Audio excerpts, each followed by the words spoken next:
Banerjee as a CM जिस प्रकार behaviour कर रही हैं, लोकतंत्र में इसका कोई जगह नहीं। हम तो बंगाल के लोग शर्मिंदा ही हैं। पूरा देश चिंतित के लोकतंत्र कहाँ जा रही है।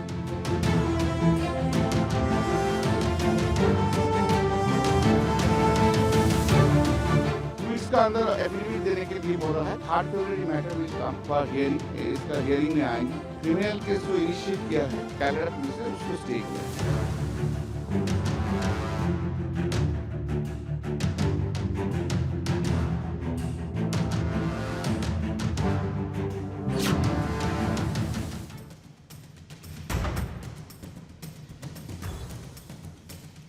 नमस्कार, आप सभी का स्वागत करती हूँ भारत 24 पर। मैं हूँ आपके साथ पूर्णिमा मिश्रा। शाम के 6 बज चुके हैं और वक्त है दहाड़ का।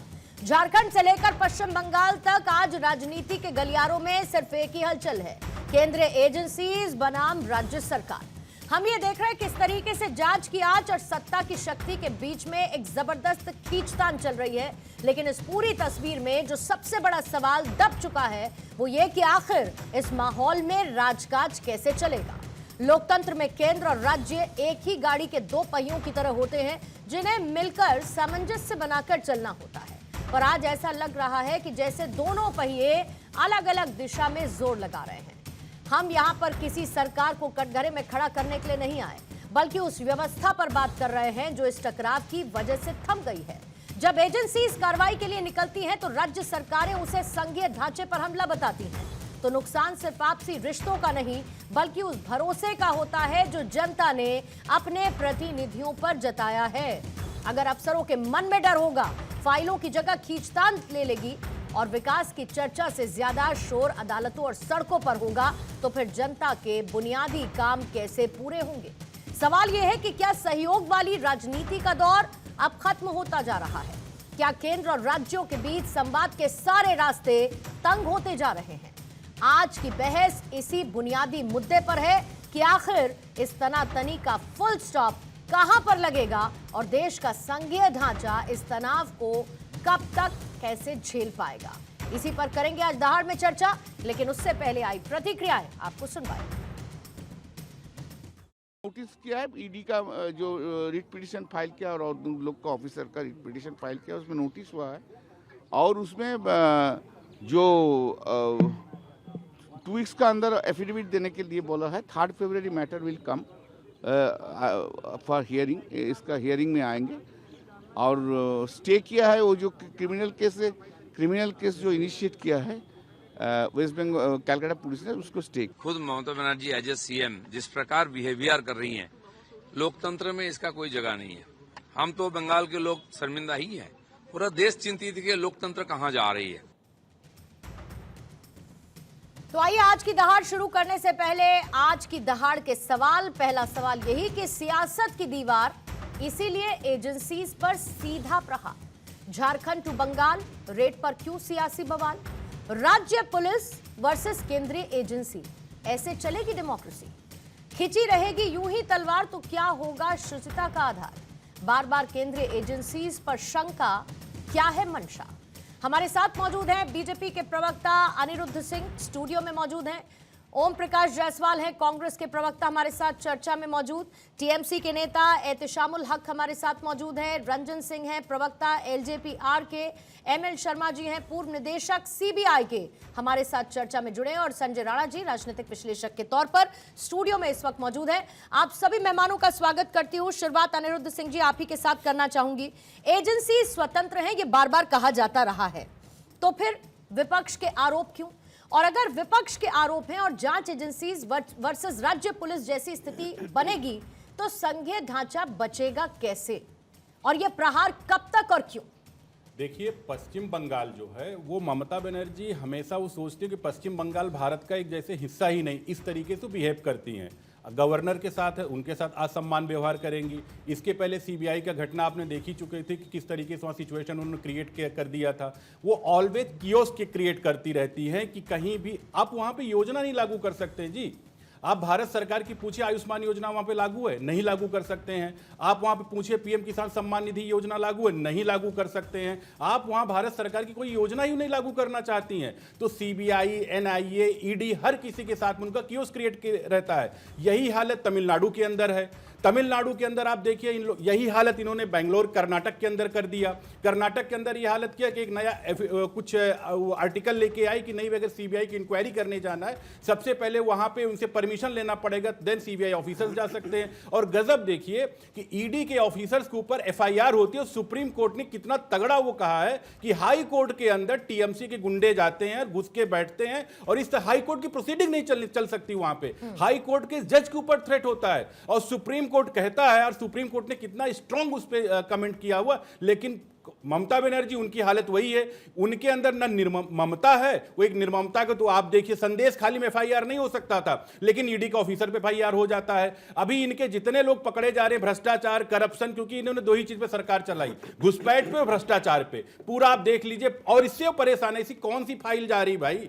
अगर आपको लगता है कि आप इतनी सही है, शुचितापूर्ण आपने शासन किया हुआ है, तो 2,500 करोड़ के घोटाले से आप क्यों डर रही हैं? आपके ऊपर कोई केस बन नहीं पाएगा अगर इस तरीके से है, लेकिन उनको डर है। उन्होंने जो एक कलेवर बना रखा है ना, नहीं बहुत मैं शांति प्रिय हूं, मैं कबूतर शांति का उड़ाती हूं, इस तरीके से कलेवर बना रखा। और वहां की पुलिस देखिए, मैं तो शर्म करता हूं बंगाल की पुलिस पर कि आप वहां पे टीएमसी कैडर बन के बैठे हुए हैं। मतलब जबरदस्त सिचुएशन आपने ऐसी क्रिएट कर दिया, क्यूज कर दिया कि आप, इसका मतलब अगर भाजपा का होगा या टीएमसी को कोई व्यक्ति नहीं वोट करता होगा, अगर उनको ऐसा प्रतीत होता होगा, किस तरीके की हालत उन्होंने वो क्रिएट करते होंगे वहां पे। तो बहुत ही बुरी हालत है बंगाल की। ठीक है एहतेशामुल हक साहब, जो कोर्ट की तरफ से कहा गया उसी सवाल के साथ मैं आपसे शुरुआत करती हूँ। अगर केंद्रीय एजेंसी किसी गंभीर अपराध की जांच के लिए ईमानदारी से अपना काम कर रही है, तो क्या उन्हें राजनीति करके रोका जा सकता है? पश्चिम बंगाल में क्या आज ये नहीं हो रहा? और कोई भी घटना, कोई भी कार्रवाई केंद्रीय एजेंसी की तरफ से की जाएगी तो आप कह देंगे कि संघीय ढांचे पर हमला है। संघीय ढांचे पर हमला कहते हुए आप राजकाज को क्या सीधे तौर पर प्रभावित नहीं कर रहे हैं? देखिए पूर्णिमा मिश्रा जी, मैं स्पष्ट रूप से कहना चाहता हूं, जितने भी केंद्रीय एजेंसियां हैं स्वतंत्र हैं, लेकिन वो स्वतंत्र के हिसाब से काम नहीं कर रहे हैं। जितने भी agency, income tax, ED, CBI, जहां जहां विपक्षी पार्टियां की सरकार है, वहां एजेंसियों के द्वारा ये डराने का, धमकाने का, चमकाने का काम भारतीय जनता पार्टी के इशारे पर समझ जितने भी एजेंसियां काम करती है। ये कहीं न कहीं समझिए फेडरल स्ट्रक्चर का समझिए कि ये हत्या है, ये कहीं न कहीं समझिए कि संविधान की हत्या है, ये कहीं न कहीं हमारे भारत के लोकतंत्र के ऊपर हत्या है। इसलिए कि जितनी भी एजेंसियां हैं उनको निष्पक्ष होकर के काम करना चाहिए। हमारे मित्र अभी कह रहे थे, प्रवक्ता जो बीजेपी के अनुरुद्ध सिंह जी बोल रहे हैं कि बंगाल के पुलिस पर हमें शर्म आती है, लेकिन बंगाल के पुलिस के जैसा हम समझते हैं भारत में कोई भी पुलिस नहीं है। वो बहुत एक्टिवली काम करते हैं, लेकिन जितने भी एजेंसियां हैं भारतीय जनता तो पार्टी बंगाल की पुलिस क्या अफसरों को डराएगी? बंगाल की मुख्यमंत्री अफसरों को डराएंगी क्या? फाइलें अटकी रहे, सिस्टम को आप सिस्टम को क्लीन नहीं करने देंगे, फाइलों को आप जब्त कर लेंगे, तो फिर कहां से, आप बताइए ना, संघीय ढांचे पर हमला फिर कौन कर रहा है ये आप तय कर लीजिए। और अगर साहब आपकी बात इतनी सही है, अगर आपकी बात इतनी सही है साहब, तो आज सुप्रीम कोर्ट ने क्यों नहीं खारिज कर दिया सब कुछ? जिस टिप्पणी के साथ मैंने शुरुआत की, अराजकता जैसा शब्द इस्तेमाल करना पड़ा, वो क्यों करना पड़ा कोर्ट को? देखिए पूर्णिमा जी, कोर्ट का कोई भी आदेश, उसके लिए हम सराहते हैं कोर्ट के आदेश को, लेकिन कहीं न कहीं ये प्रहार भारतीय जनता पार्टी 2014 के बाद जब से सरकार आई है केंद्र में, जितने भी अपोजिशन पार्टियां हैं उनका जहां जहां सरकार है वहां समझिए एजेंसियों का बेजाय इस्तेमाल किया जाता है। हम समझते हैं ये प्रहार है। डेमोक्रेसी ये नहीं कहता है, स्वतंत्र को स्वतंत्र होना चाहिए, लेकिन वो ऑटोनोमस नहीं है, वो किसी के इशारे पर काम कर रही है। हमारे मित्र ने कहा कि अभी ये आपका परसेप्शन है या रियलिटी? यहाँ 58 लाख, ये परसेप्शन है या रियलिटी साहब? परसेप्शन है या रियलिटी? 58, देखिए, अरे मैं पूछ रही हूँ, आपका परसेप्शन है या ये रियलिटी है? घुसपैठिया निकले पूर्णिमा जी, कितने घुसपैठिया निकले? अरे मैं क्या पूछ रही हूँ आपसे, मैं क्या पूछ रही हूँ, मैं ये पूछ रही हूँ जो अभी आप बात कह रहे हैं, ये आपका परसेप्शन है या फिर ये आपकी रियलिटी है? जी पूर्णिमा जी फिर से बोलिए। मैंने कहा कि जो अभी आप बातें कह रहे हैं ये आपका परसेप्शन है या आपकी रियलिटी है? देखिए सबसे बड़ी बात है, ये हमारे यहाँ जो भी जिस हिसाब का परसेप्शन नहीं, रियलिटी की बात नहीं है। हम लोग जो है यहाँ पे जो भी काम करते हैं, जनता जनार्दन है, जनता के लिए काम करते हैं, ये बात समझना होगा। लेकिन भारतीय जनता पार्टी जो है यहाँ उस्काने का काम कर रहे हैं, लेकिन उनकी सपना साकार 2026 अरे तो कोर्ट ने क्यों नहीं रोक दिया साहब? घूम फिर के फिर उसी पर आ जाते हैं ना। फिर कोर्ट ने क्यों नहीं रोक दिया? और आपने कह दिया परसेप्शन नहीं है, रियलिटी नहीं है, तो ठीक है मैं कह देती हूँ फिर ये नैरेटिव है टीएमसी का, फिर क्या दिक्कत है? लेकिन ओम प्रकाश जायसवाल साहब, बड़ी बात ये भी है ना कि अगर हर एक जज को पॉलिटिकल वेंडेटा करार दिया जाएगा तो क्या किया जाए?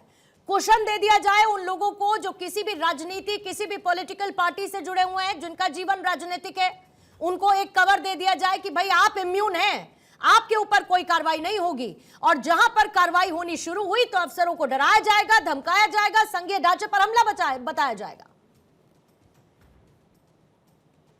नमस्कार नमस्कार मिश्रा जी, मैं आपको और आपके सभी पैनलिस्ट और दर्शकों का मैं अपने और अपने पार्टी की तरफ से नमस्कार पेश करना चाहता हूं।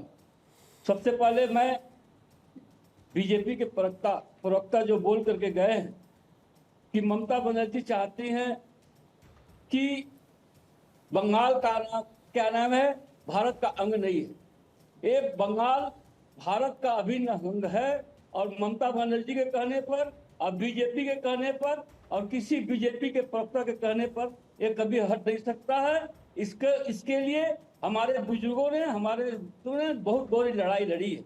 जहां तक आज का अपडेटर का सवाल है, हम पूछना चाहते हैं कि ईडी सीबीआई अपना काम करे, लेकिन ईडी सीबीआई का एक समय ही क्यों फिक्स होता है? जब कहीं पर चुनाव होता है उसी समय ईडी और सीबीआई वहां पर किसी न किसी मायने पर वहां पर पहुंच जाती है। मैं और किस तरह आवाज बढ़ाएंगे वहां पर पहुंच करके अपना, और ठीक उसी के तरह के ठीक बात हमारे मुख्यमंत्री, हमारे राज्य के मुख्यमंत्री ममता बनर्जी जी वहां पर पहुंचती हैं और ईडी के सामने से, ईडी के फोर्स के सामने से किस तरह से उनसे फाइल छीन करके बाकायदे शांतिपूर्वक ढंग से अपने गाड़ी पे रवाना हो जाती है और 4 घंटा तक रहती है। लेकिन मैं आज उन लोगों को भी पूछना चाहता हूं कि आज कोर्ट ने जो निर्देश दिया है, कोर्ट ने जो आदेश दिया है, वो सही मानों में सही योग्य, और इसका हम लोग सराहना करते हैं। और इसका सबक लेकर के आज से जो भी अपने कानून को अपने हाथ में लेने का कोई चेष्टा करेगा, चाहे वो टीएमसी हो, चाहे बीजेपी हो, चाहे कोई भी पार्टी हो, उसके लिए आज का ये जो आदेश है ये सही मानों में सराहनीय योग्य है। झारखंड में कौन से चुनाव है अभी जायसवाल साहब? बोलिए। झारखंड में अभी कौन से चुनाव है? झारखंड में इससे पहले नहीं हुआ था क्या? नहीं, मैं अभी पूछ रही हूँ। आपने कहा कि जब चुनाव आने वाले होते हैं किसी राज्य में तो एजेंसीज एक्टिव हो जाती हैं। आप ही ने कहा, मैंने तो नहीं कहा जायसवाल साहब। इसीलिए पूछ रही हूँ कि झारखंड में अभी कौन से चुनाव है? जेल में थे झारखंड के मुख्यमंत्री। सर अभी पूछ रही हूँ कि अभी झारखंड में कौन से चुनाव हैं? ठीक है। और जहां तक सवाल है, आज भी शारदा और नारदा के मामले में बीजेपी के नेता जिनको आप लोग टीवी पर पैसा लेते हुए कहा गया था, जो आज भी टीएमसी का विपक्षी दल के नेता बैठे हुए हैं, शुभेंदु अधिकारी, उनके ऊपर कार्रवाई कब होगा?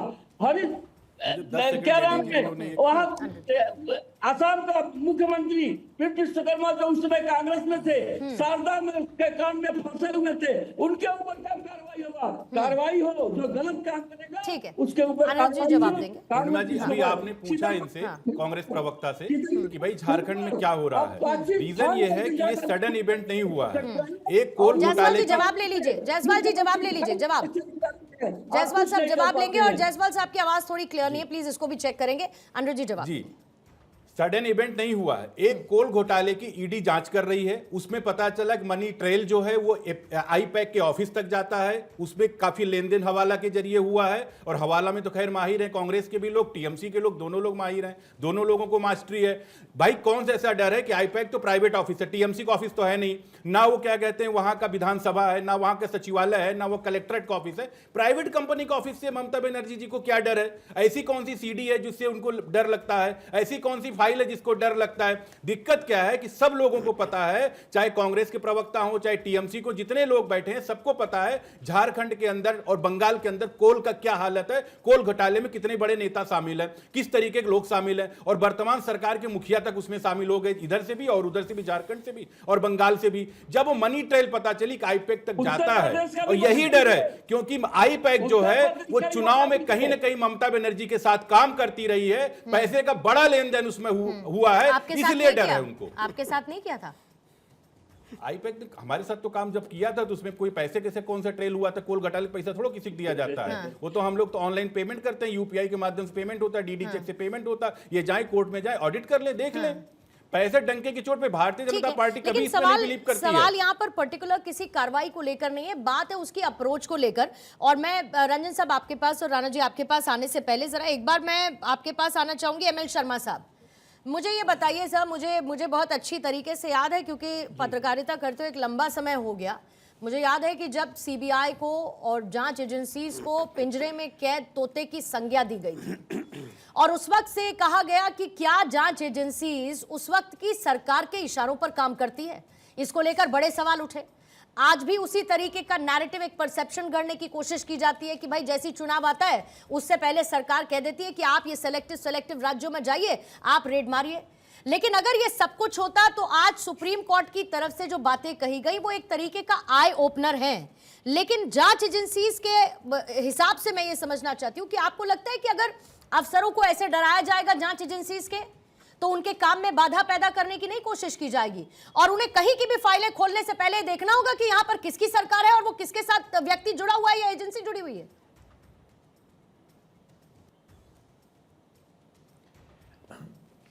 आपकी बात से मैं पूर्णतः सहमत हूं कि हमारे फेडरल स्ट्रक्चर में सेंट्रल गवर्नमेंट का और स्टेट गवर्नमेंट का अपना अपना कार्यक्षेत्र है।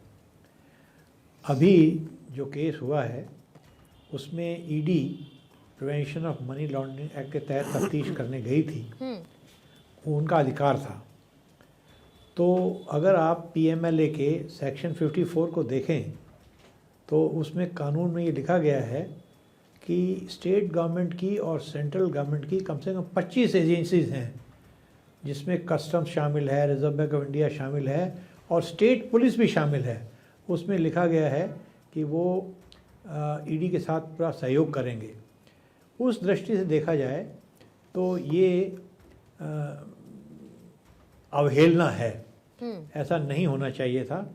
दूसरा, मैं ये भी बताना चाहता हूँ कि सेंटर स्टेट रिलेशंस के बारे में हमारे संविधान में एक पूरा अध्याय है, उसका आर्टिकल 256 देखिए, उसमें ये साफ लिखा गया है कि स्टेट गवर्नमेंट पार्लियामेंट के जो लॉज हैं उसको कंप्लाई करेगी, यानी उसकी पालना करेगी।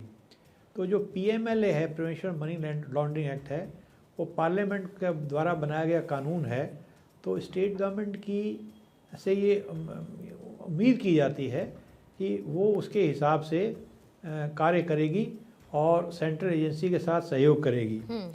तो जो हुआ है वो मेरी दृष्टि में संविधान की आत्मा के विरुद्ध है और पूर्णतया सेक्शन 54 पीएमएलए के भी विरुद्ध है।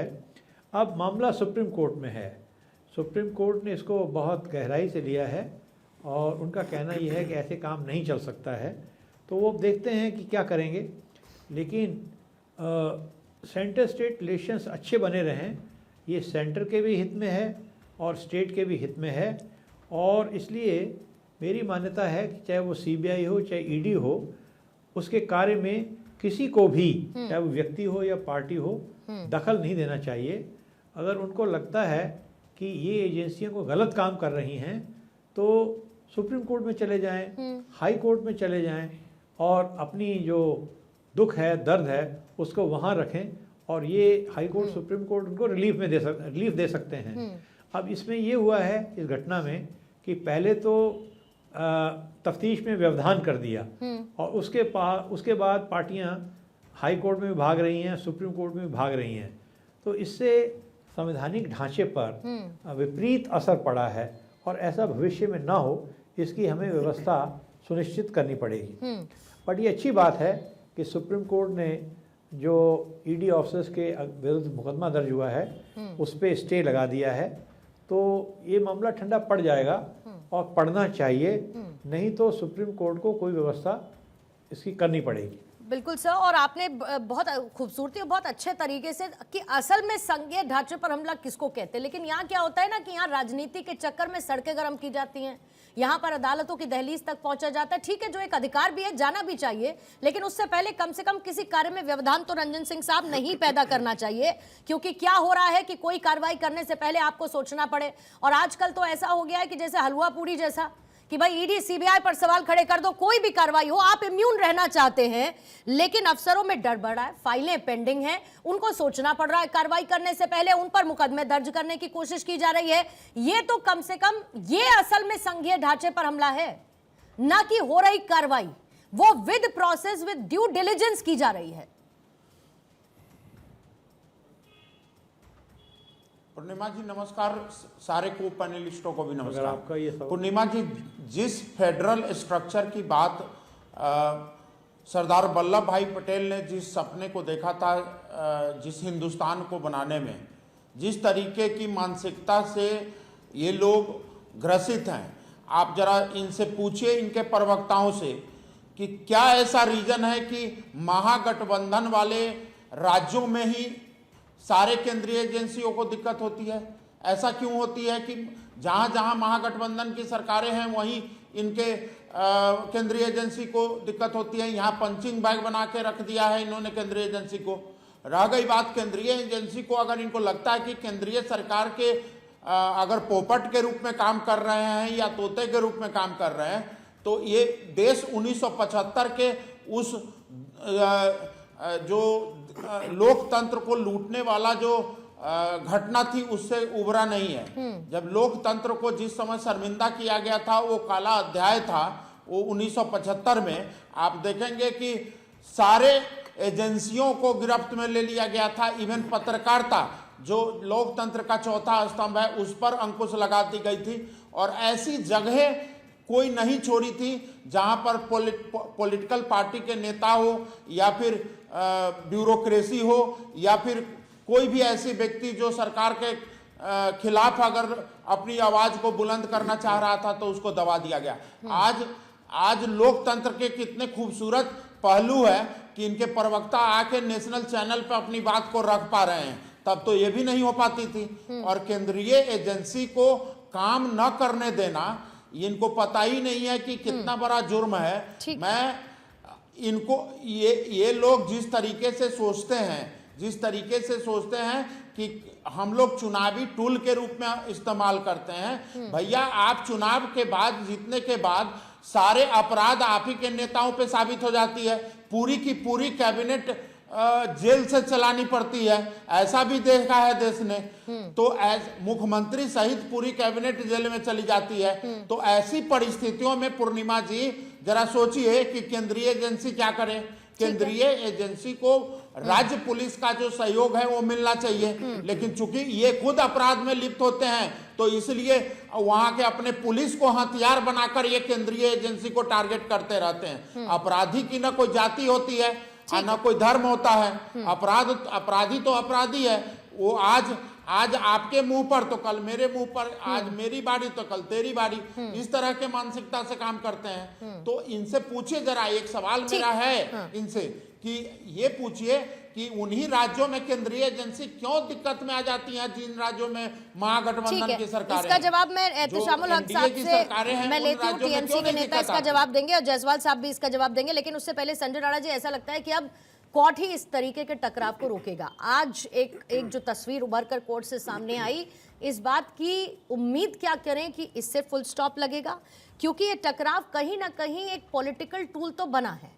आप इसको परसेप्शन के जरिए, एक नैरेटिव के जरिए, एक नए मॉडल के तौर पर देख लीजिए, लेकिन ये सीधा अटैक संघीय ढांचे पर है, जहां जनता के मुद्दे इस शोर में गुम हो जाते हैं, जो होने नहीं चाहिए। पूर्णिमा, गुड इवनिंग फॉलो पे। देखिए, बिल्कुल आपने सही कहा कि संघीय ढांचे पे कहीं ना कहीं कुठाराघात है और इस तरह से चीज़ें नहीं होनी चाहिए थी, और कहीं ना कहीं सिस्टम हमारा बना हुआ सिस्टम को फॉलो करना चाहिए और गवर्न, जैसे हमारे प्रेसिडेंट्स ने बताया है कि एक जो कानून बनता है वो संसद में बनता है और सबको इम्प्लीमेंट करना पड़ता है, चाहे वो कोई भी प्रणाली हो, कोई भी संस्था हो या कोई भी राज्य की सरकारें हो। लेकिन मल्टीपल क्वेश्चन यहाँ पे भी उठते हैं कि जिस तरह से काम होता है, जिस तरह से छापे पड़ते हैं, उस पर भी प्रश्न चिन्ह उठता है। देखिए, हम ये सपोर्ट नहीं करते कि ममता बनर्जी जिस तरह से फाइल लेके भागी, जिस तरह से उन्होंने काम किया, बिल्कुल भी ये काम मुख्यमंत्री को शोभा नहीं देता। लेकिन आप ये भी तो समझिए कि अगर आप बात करते हो जांच एजेंसियों की, जांच एजेंसियां क्या 7-7 साल काम क्यों लेती हैं? मुझे समझ नहीं आता। 7 साल कोल घोटाले की बात 2017 में स्टार्ट हुई थी, आज 2025 में बैठे हैं। तो अगर ट्रेल ढूंढना था, ट्रेल में ढूंढने में इतना आईपैक तक जाने तक क्यों लग गया, इतना समय क्यों लग गया? नंबर 1।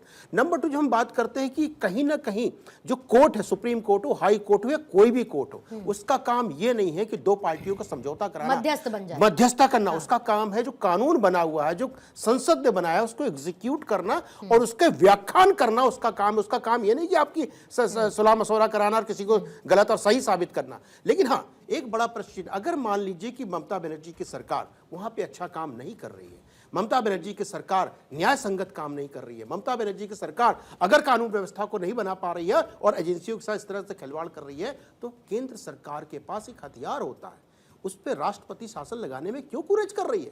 हर डिबेट में पिछले 10 साल से 2011 से हम लोग सुन रहे हैं कि ममता बनर्जी ने न्याय व्यवस्था को ध्वस्त कर दिया है, महिलाओं के साथ बलात्कार हो रहे हैं और लोगों को रोज अपनी आवाज नहीं उठा पा रहे। तो क्या भारतीय जनता पार्टी की सरकार इतनी कमजोर है, मोदी जी की सरकार इतनी कमजोर हो चुकी है कि वहां पर वो राष्ट्रपति शासन नहीं लगा सकती? लगा सकती है। अगर बोला जाए कि कोई बोल देता है कि नहीं, इलेक्शन का समय है, उनको बेनिफिट मिल जाएगा, अरे भाई, अगर राष्ट्रपति सेशन लगा देते जरूर था कि मार्च में आपको इलेक्शन कराना, 6 महीने बाद कराइए, उसके 6 महीने बाद कराइए। देखिए, कहीं ना कहीं भारतीय जनता पार्टी या शीर्ष नेतृत्व को भी, यानी जो सरकार है, उसको कड़ा निर्णय लेना पड़ेगा। और निर्णय किसके पक्ष में होना चाहिए? जनता के पक्ष में होना चाहिए। निर्णय किसके पक्ष में होना चाहिए? जो एजेंसियां उनके पक्ष में। सोचिए, अगर इस तरह के एफआईआर होते हैं तो कौन सा एजेंसी का अधिकारी आप और हम हिम्मत करेंगे जाने के लिए? हम नहीं करेंगे, क्योंकि हमारी रिटायरमेंट 60 साल के बाद हमारा कौन देखेगा? ना भारतीय जनता पार्टी देखेगी, ना टीएमसी देखेगी। हम उतना बड़ा रिस्क क्यों लें? तो प्रश्न चिन्ह उठता है। मान लीजिए अगर कर्नाटका में कोई हिंदू धर्म को गाली देता है, सनातन धर्म को गाली देता है,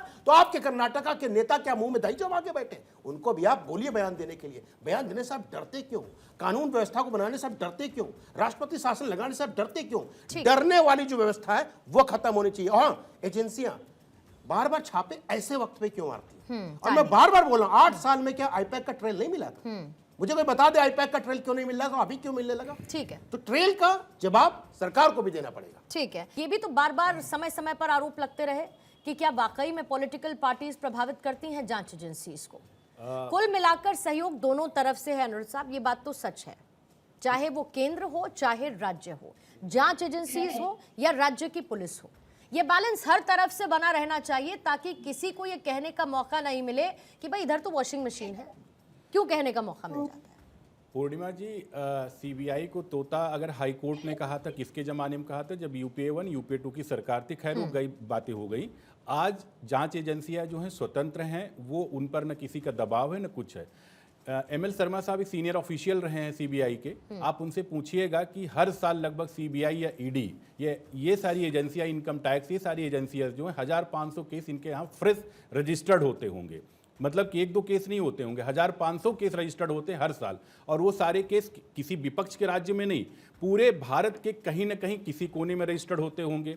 और भारत के हर कोने में आपको पता ही है कि यूपीए की सरकारें, इंडिया अलायंस की सरकारें कहाँ 2-4 गिनी चुनी स्टेट में है, तो जाहिर सी बात है वो बीजेपी रूलिंग स्टेट में भी रजिस्टर्ड होते होंगे, एनडीए रूलिंग स्टेट में रजिस्टर्ड होते होंगे, रजिस्टर्ड जरूर होते होंगे। तो वहां पे चिल्लापो नहीं होता है। जैसे ये मामला विपक्ष उसमें पहुंच जाता, विपक्ष के राज्य में पहुंच जाता, तैसे ये लोग लोग चिल्लापू करने लगते हैं, ऐसा लगता है जैसे एनार्की एकदम क्रिएट करने के लिए बैठे हुए हैं। खैर इंडिया अलायंस के पार्टनर अरविंद केजरीवाल ही कहते थे भैया हम तो यहाँ पे आके आंदोलन करने के लिए, सरकार चलाने के लिए नहीं। सेम ममता बनर्जी वही हालत का अपना रही वहां पे। मतलब ताज्जुब की बात होगी, संदेश खाली पे वहां पे एफआईआर नहीं होता, एक महिला के साथ इतना दुराचार हुआ, लेकिन ईडी का ऑफिशियल पे एफआईआर हो जाता है। इसके पहले सबको पता है सीबीआई के ऑफिसर पे किस तरीके से पथराव हुआ, किस तरीके से वहां के पुलिस कमिश्नर राजीव कुमार वो आके मतलब जबरदस्त, ऐसा लग रहा है जैसे टीएमसी के वो एक फ्रंट रनर, एक गुंडे टाइप में आके खड़े हो जाते, वो लगता ही नहीं कोई आईपीएस ऑफिसर थे। वो इस तरीके से हालत। सुप्रीम कोर्ट ने आज ये नहीं कहा कि जो ईडी ने कार्रवाई किया, जो जब वहां पे इन्वेस्टिगेट किया गलत किया। ईडी ने फटकार लगाई ममता बनर्जी सरकार को, ईडी ने फटकार लगाई वहां के पुलिस ऑफिशियल को कि आपको कोऑपरेट करना चाहिए था ईडी के साथ में, कि आपको इस तरीके का व्यवहार नहीं करना चाहिए था। हाई कोर्ट के अंदर आपके एनार्किज्म आप करते हैं, वहां पे हुटिंग करते हैं टीएमसी के लोग आके। हाई कोर्ट के जज डरे रहते हैं भैया हमको सिक्योरिटी दीजिए, सारी चीजें हैं। वहां के गवर्नर के साथ क्या कैसा व्यवहार रहता है। तो अभी इलेक्शन कमीशन के साथ में किस तरीके से उन्होंने व्यवहार किया था कि इलेक्शन, वहां के चीफ इलेक्शन ऑफिसर जो बंगाल के हैं, जो इलेक्शन कमीशन के रिप्रेजेंटेटिव हैं, उनका मोबाइल नंबर उन्होंने पब्लिक फोरम पे डाल दिया। अलग अलग जगह पे उनको मतलब इस तरीके थ्रेटनिंग कॉल आना, ये सारी चीजें हैं। तो ऐसा क्यों पश्चिम बंगाल विपक्षी स्टेट के राज्यों में होता है? ठीक है, लेकिन ये थोड़ा इधर चला गया। संजय राणा जी इस पर काउंटर करना चाह रहे हैं, लेकिन साथ ही एक और बात भी तो है। फिर कपिल सिब्बल ने ये भी तो पूछा कि जब फरवरी 2024 में आखिरी बयान कोयला घोटाले में दर्ज हुआ था, तो अभी तक क्या ईडी कर रही थी, ये भी तो पूछा ना। बहुत बोल लीजिए सर। जी पूर्णा जी, आपने मेरे से बात किया? नहीं, मैंने संजय राणा जी से। देखिए यही बड़ी समस्या है। देखिए अभी इन्होंने बड़ी अच्छी बात करी। देखिए बातें तथ्यों पे होनी चाहिए। ईडी कभी भी केस रजिस्टर्ड नहीं कर सकता, सिंपल जान लीजिए। तो ईडी बोल देना केस रजिस्टर्ड हो गया, गलत है ये। कोई और एजेंसी केस रजिस्टर्ड करती है, उसके बाद ईडी जांच करती है। नंबर 2। नंबर 3 सिंपल से जैसे कपिल सिब्बल साहब ने बोला है, मैं फिर बोल रहा हूँ 2017 केस है। पहले बार जो बयान हुई थी 2017 में होते, 2017 से लेकर 2025 तक आप सो रहे थे क्या? नंबर 1। नंबर 2, आपने बार बार ये बोला कि वहां पे हाई कोर्ट का जज डरा हुआ है, एजेंसी डरी हुई है, इलेक्शन कमीशन डरा हुआ है, दुनिया का हर आदमी डरा है। तो भैया ऐसी सरकार को बर्खास्त क्यों नहीं कर रहे हो? आप भी डरे हुए हो क्या?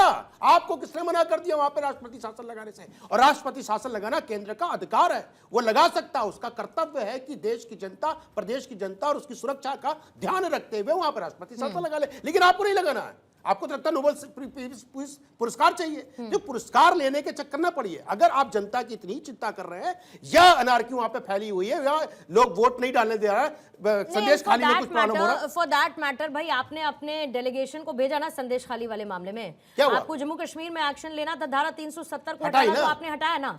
मणिपुर में हालात बिगड़े तो आपने किया ना वहां पर। तो फिर ये बंगाल को एस्केप क्यों कर दे रहे हैं?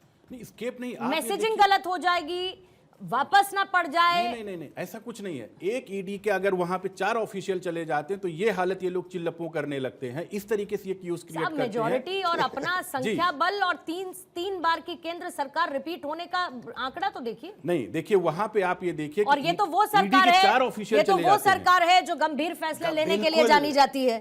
ये वो सरकार है जो गंभीर फैसले लेने के लिए जानी जाती है। लेकिन फैसला मोदी जी के अलावा कोई ले सकता था 370 हटाने का? ठीक है, वो सरकार बंगाल में डर रही है। जायसवाल साहब, आप फिर उसके बाद एहतशामुल हक आपके पास आती हूँ।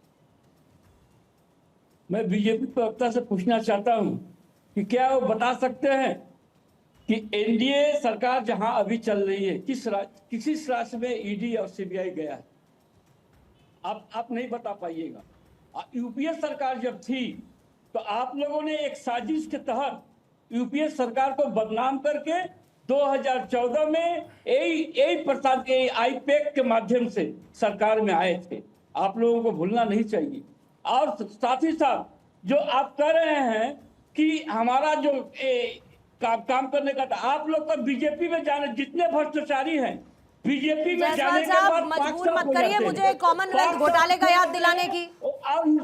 धुला करके निकल जाते हैं। जायसवाल साहब, फिर कॉमनवेल्थ घोटाला याद दिलाने के लिए मजबूर मत करिए।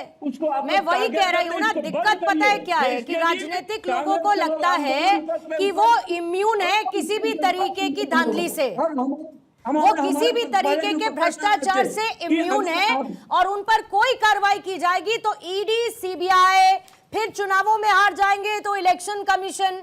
मतलब आपने तो स्केपगोट बना लिया ना सर। आपने उनको आपने कह दिया इन्हीं पर आरोप मर देंगे, हम अपने गिरेबान में नहीं झांकेंगे कि हमने क्या किया।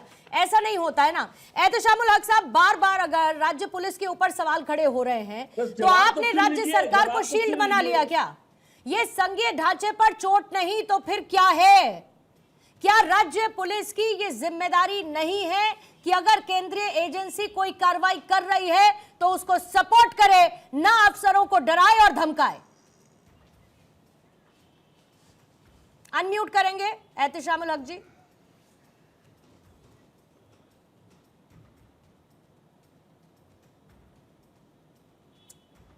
अनम्यूट हुआ नहीं है एहतिशामुल साहब ना, आपकी आवाज नहीं आ रही है, आपकी आवाज नहीं आ रही है। इसको एक बार चेक करेंगे सर। पूर्णिमा जी आप जाती हो अब आ गई, बोलिए बोलिए सर, बोलिए बोलिए। हाँ पूर्णिमा जी, हमारे जितने भी पुलिस के जितने भी आला अधिकारी हैं उनको मालूम है कि हमें किस हिसाब से चलाना है, किस हिसाब से, लेकिन ईडी जो है जबरदस्त हिसाब से चलाना है, केंद्र के इशारे पे किस हिसाब से चलाना है पुलिस को? सर पुलिस को मालूम है किस हिसाब हमें से, कहाँ सुरक्षा क्या करना है, किस नहीं हिसाब करना से? है। धमकी देकर, ईडी जो धमकी देकर, सुनिए, अधिकारी पुलिस के धमकी देंगे, देकर नहीं, केंद्रीय जांच की एजेंसी को धमकी देंगे। मैं एक बात कहना चाहता हूँ पूर्णिमा जी, एक बात कि देखिए ऐसा क्यों होता है कि ईडी की टीम किसी भारतीय जनता पार्टी के ऑफिस या घरों में नहीं आती है, ऐसा क्यों? अरे मैंने जो सवाल पूछा उसका जवाब दीजिए ना सर। टीएमसी का ऑफिस तो छोड़ो गई थी। मैं पूछ रही हूँ, विपक्षी पार्टियां, मैं पूछ रही हूँ, विपक्षी पार्टियां के पास में ईडी सीबीआई जाती है। हम समझते हैं कि ईडी सीबीआई जो भी सत्ता पक्ष की नेता है उनके घरों में जाना चाहिए। मैंने पूछा कि राज्य पुलिस क्या करेगी, धमकी देगी? बिल्कुल नहीं, राज्य तो दी ना, लेकिन दी ना, किसके सपोर्ट पर दी है बताइए ना। फिर धमकी की बात नहीं है, राज्य फिर आप लोग संघीय ढांचे पर प्रहार बताते हैं। जिस हिसाब से ईडी जो है अभी 2019 या 20 का मामला था, लेकिन ईडी एक बहाना है पश्चिम बंगाल में डेटा चुराना है। भारतीय जनता पार्टी की यहाँ बहुत ही परिस्थिति खराब है, यहाँ कोई नाम लेने वाला नहीं। मतलब आप कह रहे हैं डेटा चुरा के आपका ये चुनाव जीतेंगे बंगाल का? इनकी पार्टी टुकड़ों में बटा हुआ है, इसलिए इनके पास में कोई भी जमीनी स्तर नहीं है। ये हमारे डेटा को चोरी करने के लिए आईपैक के दफ्तर ईडी को लेकर के गए थे। ये बहुत दुर्भाग्य की बात है, बहुत अफसोस की बात है। अनिरुद्ध जी जल्दी से 30 सेकंड्स में जवाब दीजिए। इनको शायद टीएमसी को अंदाजा नहीं है, हम लोग डेटा, बीजेपी डेटा नहीं चुराती, मोदी जी लोगों के दिल चुराते। बंगाल के लोगों को उन्होंने दिल चुरा लिया है, यही दिक्कत ममता बनर्जी को है। और आपके पुलिस ने वहां पे ईडी के लोगों पर एफआईआर किया था और सुप्रीम कोर्ट ने एफआईआर पे रोक लगाई है। सिर्फ उन्होंने धमकी ही नहीं दी, एफआईआर भी किया था। तो आपकी पुलिस इस तरीके जैसे टीएमसी का कैडर है उस तरीके से काम करती है, वहां के चुने भारत सरकार के मंत्री के काफिले के ऊपर हमला कर देती है और उसके बाद पुलिस एफआईआर नहीं करती, ईडी ऑफिशियल पे एफआईआर करती, सुप्रीम कोर्ट को रोक लगानी पड़ती है। ठीक है रंजन सिंह साहब, बस आ रही हूं आपके पास। पहले शर्मा जी से मैं बस एक सवाल लेना चाहूंगी। एमएल शर्मा साहब, अभी संजय राणा जी ने यहाँ पर जांच एजेंसीज की जो जांच होती है और प्रोलॉन्ग वो जितना लंबा खिंचता है उस पर उन्होंने एक सवाल उठाया कि भाई ऐसा क्या है। कोयला घोटाला मसलन एग्जाम्पल उन्होंने दिया जिसमें आप कह रहे हैं कि सीबीआई की जांच होनी चाहिए। एक तो बहुत लंबा खिंचता है, दूसरी तरफ बार बार केंद्रीय एजेंसीज उनके अफसर पर लगते हुए आरोप ये कहते हुए कि सरकार के इशारे पर काम करती है या टाइमिंग वैसी होती है। कोई तो इसका समाधान होगा, कोई लीगल एक्शन होगा, कोई किसी और तरीके का बदलाव हो जो इसका समाधान हो सकता है, ताकि कम से कम उनकी इमेज को जो डेंट करने की कोशिश की जाती है ऐसी केंद्रीय एजेंसीज को, वो तो बच सके।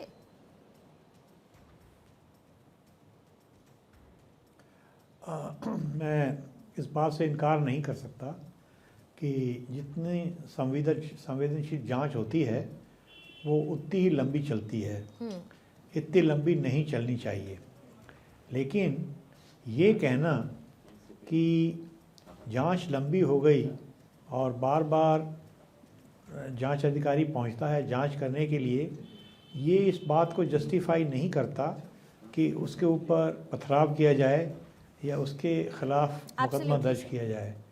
मेरे विचार से जो मेन मुद्दा है उससे हम भटक रहे हैं, भटकना नहीं चाहिए। और वो ये है कि क्या किसी राज्य सरकार को या उस राज्य सरकार के अधिकारियों को केंद्रीय एजेंसी की जांच में व्यवधान डालने का अधिकार है? उसका उत्तर स्पष्ट है, वो अधिकार नहीं है। इसलिए उनको ऐसा कृत्य नहीं करना चाहिए। ठीक है। रंजन साहब, आप कुछ कहना चाह रहे थे?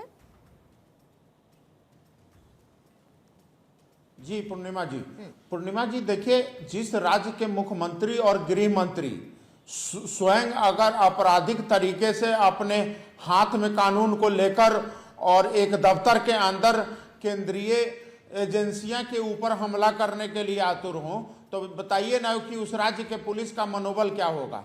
ये लोग भूल जाते हैं, अरे मोदी जी का विरोध करना है, आप करिए ना मोदी जी का विरोध, लेकिन मोदी जी के विरोध के आड़ में आप देश के विरोध पे उतर जाते हैं। जब केंद्रीय एजेंसी के माध्यम से आपके देश के फेडरल स्ट्रक्चर पर जब आप सवाल उठाने लगते हैं तो समस्या होती है। आपको मुद्दा का विरोध करना है, करिए ना, इनके पास तो मुद्दा का विरोध तो है नहीं। इनको तो पता है कि केंद्रीय योजनाओं को अपने राज्यों में लेकर आना नहीं होता है, और केंद्रीय जो पुलिस है, केंद्रीय जो एजेंसियां हैं, अगर वो कार्रवाई करने के लिए जाती हैं तो मुख्यमंत्री स्वयं आ जाती हैं तलवार लेकर सामने, तो राज्य के पुलिस का मनोबल तो बढ़ेगा ना। जिस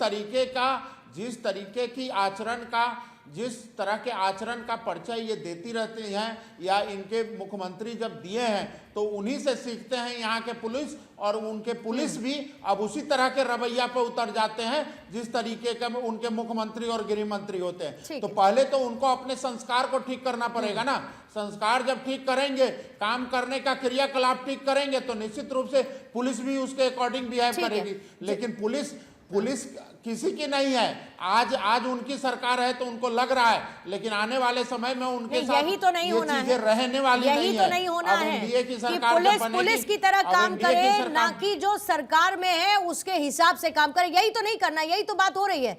जायसवाल साहब, आपका क्लोजिंग कमेंट 30 सेकंड्स के साथ ले रही हूं सर, लेकिन ऐसा लगता है कि बार बार जांच एजेंसीज को इस शक के दायरे में लेकर आना आप सिर्फ नेताओं को बचाने की कवायद के तौर पर, अब मतलब इससे ज्यादा अब इसे कुछ नहीं किसी भी तरीके से नहीं देखा जा सकता। नेताओं को बचाना है, इसीलिए कार्रवाई पर सवाल खड़े कर दो और दबाव की राजनीति करो। 30 सेकंड जायसवाल साहब। नहीं, हम 20 सेकंड में खत्म कर देंगे। जी सर। हमारा कहने का मतलब है कि 2014 से ईडी ने 6444 केस दर्ज किया, लेकिन आज तक उसका निष्कर्ष निकला 102। आखिर क्यों?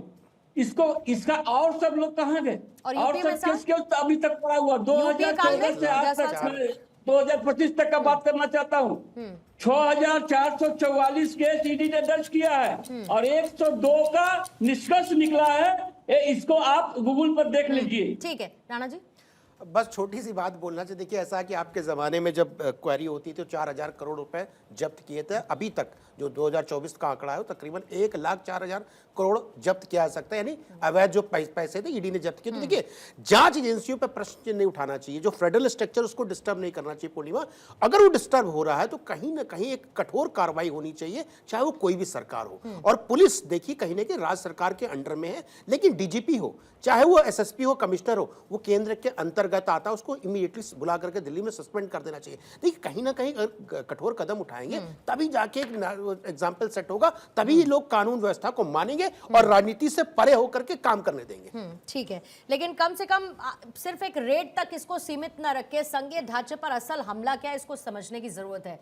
क्या ये संवाद से सुलझ सकता है या कोर्ट की दहलीज पर सुलझ सकता है, लेकिन इसको सुलझाना जरूरी है, क्योंकि अफसरशाही को कम से कम दबाव में रखकर कोई काम नहीं हो सकता। भ्रष्टाचार या इस तरीके के स्कैम्स सुलझेंगे नहीं, बल्कि इसकी जड़ें और गहरी होती जाएंगी अगर अफसरशाही पर यह दबाव हावी होता हुआ दिखेगा या उनको राजनीति के धुरी के बीच में लेकर आया जाएगा पॉलिटिकल पार्टीज की तरफ से।